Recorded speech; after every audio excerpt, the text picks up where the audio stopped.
I used to think like Native Americans were from the past, but now I know they're still here.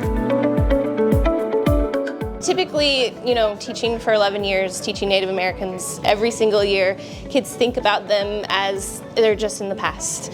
So I wanted them to be given the opportunity to see, no, this is still relevant. Like, these are still people who function just like we do in society, but they have a different culture, just like different kids in the class have different cultures. I have a different culture and we do different things, and just exposing them to that, different worldviews, so that they get experience with that.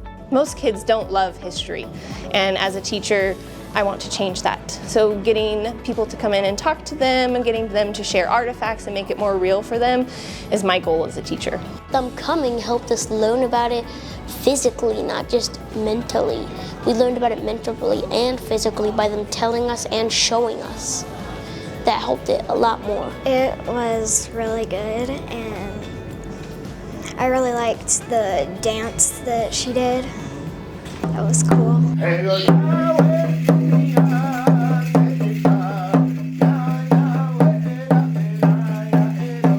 All of the dances that different cultures have different meanings, and so they got to see, I think they called it a jingle dance, and the whole dress, they moved in a specific way, and he played the drum, and it was neat to be able to see and hear about the story behind what that was for, how it was for healing, and how it stemmed from one of their own family members. So that was really neat to hear the history behind the dance.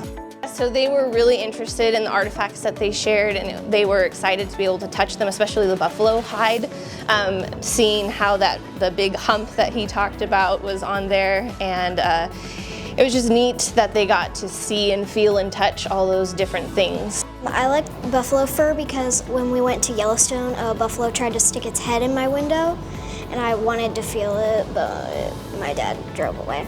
Bringing the outside in to the classroom so that kids know that, hey, what we're learning here, it goes on all over the world, and it's not just because you're in school. And so getting them to think sort of outside the walls is important.